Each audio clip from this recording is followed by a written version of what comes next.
Hi everyone, my name is Xian Gu.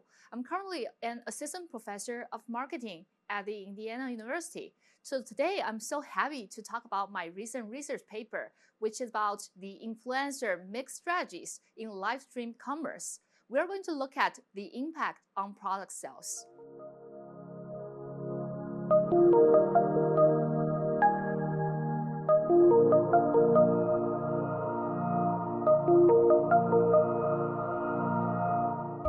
Yeah, so my research is mainly in the quantitative marketing, which means that we use a lot of quantitative methods such as econometric models, machine learning methods, or like more newer things to deal with unstructured data. And I focused on the topic of digital marketing, including things like the live streaming, influencer marketing, or mobile marketing, as well as freemium models. And digital marketing has been such a dynamic intersection of technology and consumer behavior. And that's the reason why this area has been having so much fascinating challenges that worthy of research.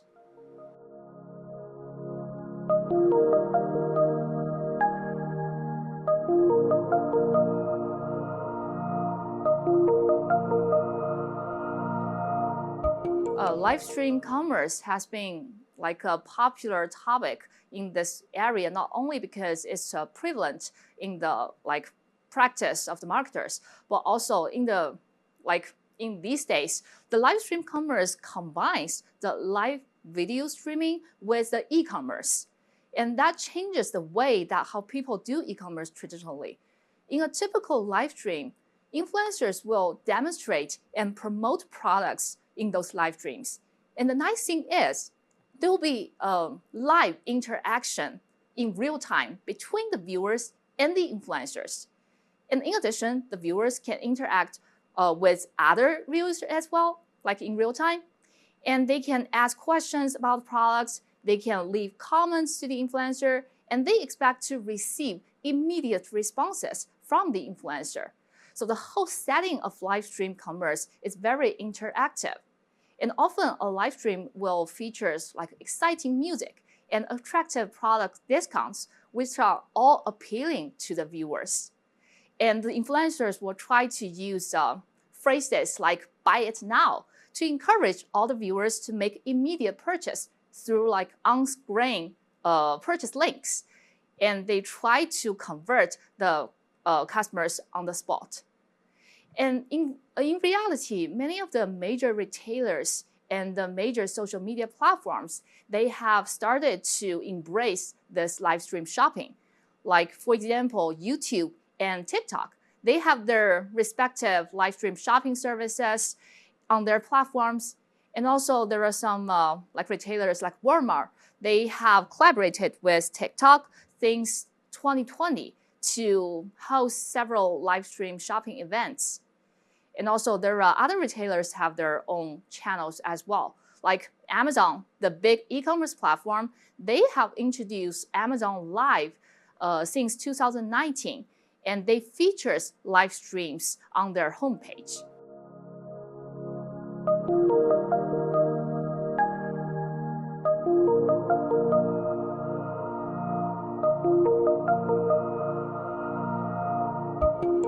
When we talk about influencer strategy, there are actually many features and many aspects we can look at.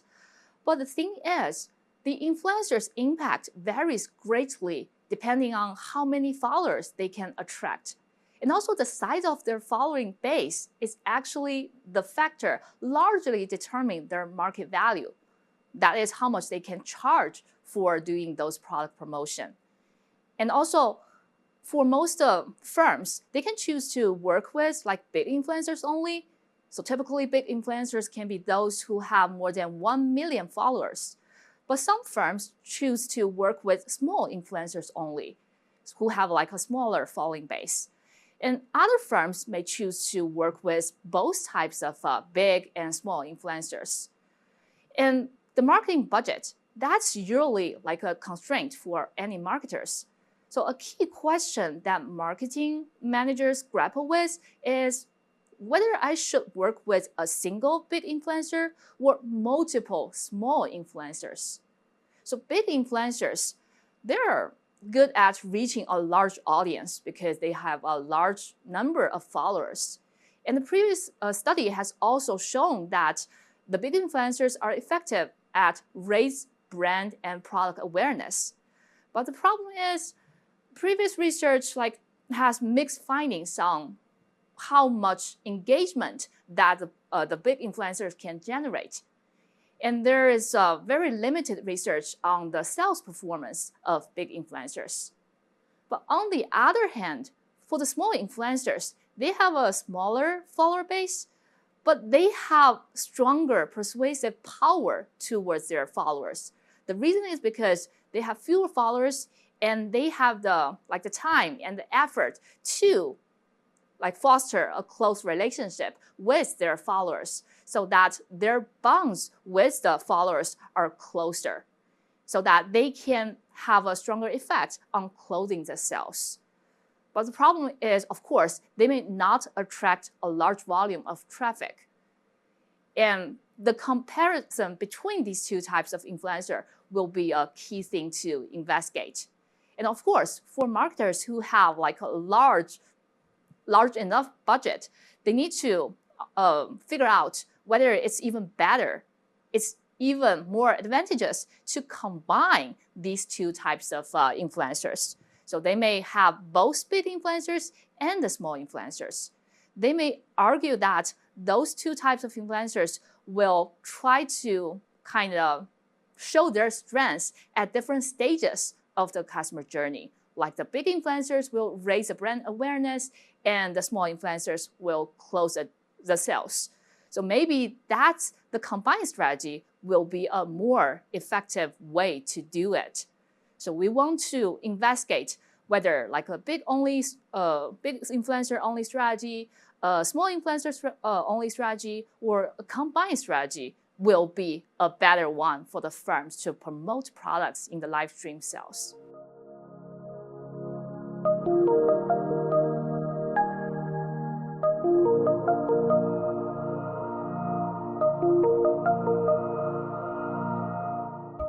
So for our research, we first, of course, relates to the previous research on the live streams.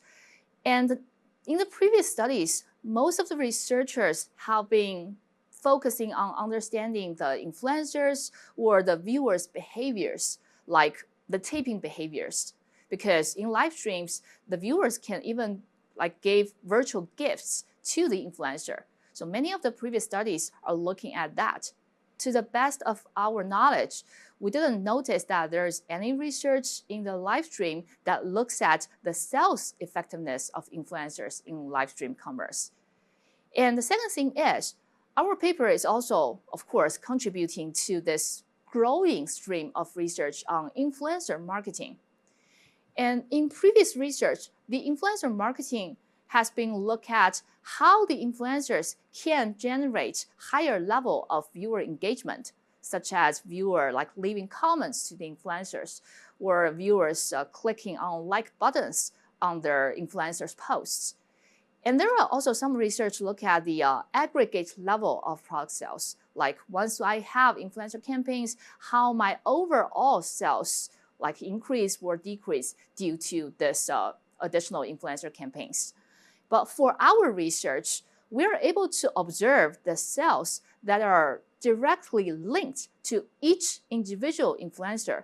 So we know exactly which order is from which influencer.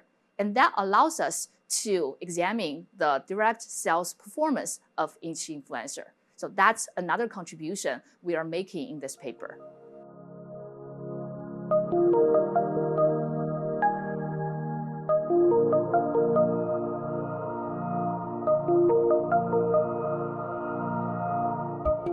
Yeah, so to understand the influencers' mixed strategies in live stream commerce, we must have a rich data set that contains different cases of influencer strategy. We need to observe that some firms use a big-only strategy, some firms use a small-only strategy, while others may use a combined strategy.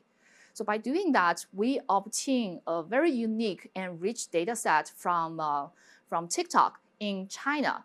And we got detailed information about the products and the influencers, as well as the live streams themselves. And because in that data set, we observe, I think, over 100,000 products. And each product, it's typically they have multiple live stream campaigns over time. So that's a panel structure of the data. And we utilize that such panel structure and use a fixed effect panel model to investigate how the influencer strategies impact the product's live sales. And because there could be some like other factors impact live sales as well, so we have control for a lot of products as well as campaign characteristics in the model. So we control for things like what are other products promoted in the same live stream. Like in each live stream, there can be multiple products promoted at the same time. And we control for what kind of category those products are.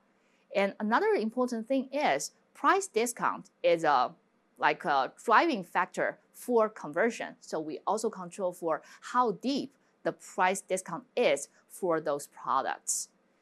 And in addition, we control for like time dummy variables that capturing the time trend, which may impact live stream sales. For example, we control for China's national holidays, the day of week effects, like the weekends versus weekdays, as well as for the month fixed effects, because during some months there are more like holidays or something like that. So for example, we will expect that customers are more likely to watch live streams on holidays because they have more free time. And thereby, they're more likely to make purchases. So we need to control for those time trends. A key methodological challenge we have is the so-called endogeneity problem, which means that there can be unobserved factors that impact not only your influencer strategy, but also the live product sales. To give you one instance, like the product quality, which is very difficult to observe from the researcher's perspective. And that thing can impact both the influencer strategy and the sales. So for the sales, of course, higher quality products can sell better than lower quality products in general. And for the influencer strategy, actually big influencers, they are more willing to promote higher quality products because they have a strong motivation to protect their reputation in terms of selecting a good product for their customers. But on the other hand, the smaller influencers, they don't have such freedom. They just promote whatever products they can reach. So there's a difference between that as well. So to address the endogeneity problem, we use two approaches. The first one is the product-specific fixed effects in the model. So that fixed effects can address any time invariant unobserved factors that impact live stream sales and the influencer strategy. So we can control for the unobserved product quality, the unobserved firm reputation. So all those kind of product and firm-related characteristics will be captured by those fixed effects. And second, we also use instrumental variable approach. We created certain environmental variables that are correlated with the influencer strategies, but not with the live product sales. And by using those instruments, help us to find the estimates we want, which are unbiased.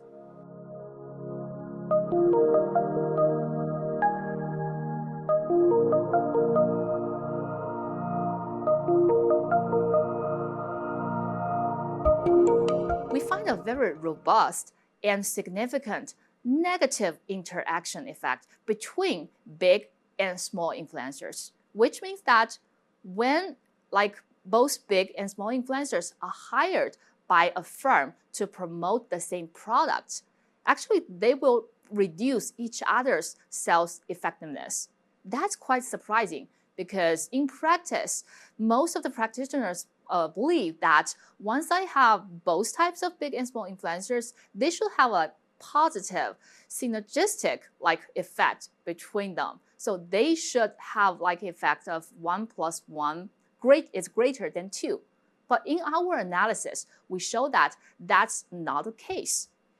And more interestingly, we also look at whether the sequence or the order of those influencers will make a difference. Like sometimes there are big influencers who promote the product first, and then some small influencers follow and promote the same product. And in other cases, it can be the small influencers go first and then the big influencers. And what we find is, if we have the small influencers promoting the product first, they will hurt the sales of the big influencers who followed later. But that's not the other way around, which means that if the big influencers go first and the small influencers follow, the big influencers has no negative impact on the later small influencers' sales. So the order also matters. And furthermore, we find that the big influencer and small influencers are so different in terms of how the different campaign characteristics can moderate their effects. So for example, for the big influencers, they can do better in terms of sales when they promote a limited number of products in a live stream. Or it can be they focus on a specific category of the products. One example can be like for their live stream, they can focus on, let's say, beauty products. That's focusing on one category. But they can also choose to promote whatever products they have and which may cross different categories. Like they have beauty products as well as food, as well as clothing in the same live stream. Those are observed in the real practice. But we find that for big influencers, they should focus on one single category in one live stream. And also we find that the price discounts, they really matter a lot for the big influencers. So they will help to increase the sales significantly for the big influencers. But the small influencers, it's not the case. So it seems like even they promote a large number of products in a live stream, or they spread their products across different categories, or their price discounts are not so good, they're still effective in terms of persuade their followers to make a purchase.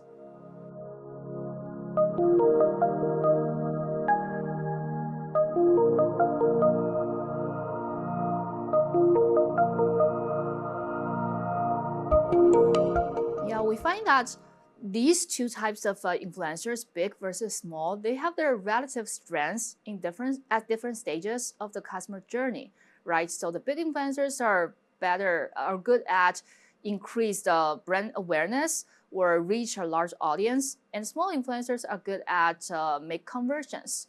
But overall, we find that the big influencers will generate significantly more sales than the small influencers because their higher audience reach is more than enough to compensate for their lower conversion rate.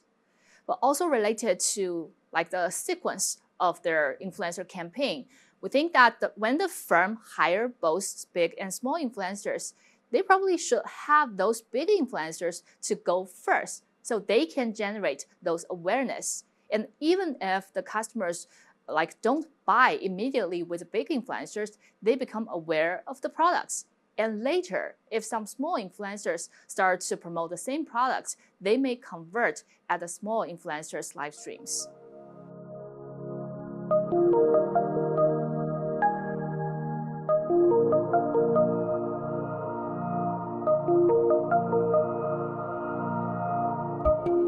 Our moderating effects highlight the fact that when the firms want to work with big and small influencers, they should follow very different strategies. And some of the things that they can specify in the contract, including if they are collaborating with a big influencer, they should try to encourage the big influencers to include a limited number in the live stream so that there are not many other products being promoted together with the firm's product. And another thing is they can try to ask the big influencer to focus on a specific product category in that live stream. So if the firm is selling beauty products, they probably want to do that in a beauty products themed live stream. Of course, we need to avoid direct competitors in this case. But it can be like you are selling the, let's say, facial cream, and you can have other skincare products like you can have the facial cleaning products, which are not direct competitors, but you are still in the same category. So having those big influencers focusing on those specific products will kind of increase the perceived trustworthiness of them from the consumer side. And also, if you are working with big influencers, be prepared to offer a deep price discount, because that's really what the customers of big influencers care about. But on the other hand, for the smaller influencers, probably you don't need to put so many restrictions, because it doesn't matter much for the small influencers whether they promote a lot of products in the live stream or whether they have like a single product category they want to focus on that live stream. And also, the followers of the small influencers, they're not very sensitive to price discounts. So even you have a slightly higher prices, those followers of small influencers are still willing to buy.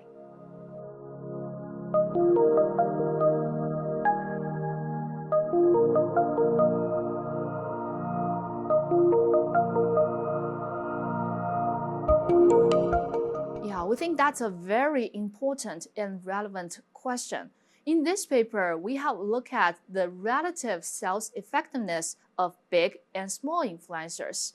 However, we think that the optimal strategy will depend on not only the relative sales effectiveness, but also the relative hiring cost.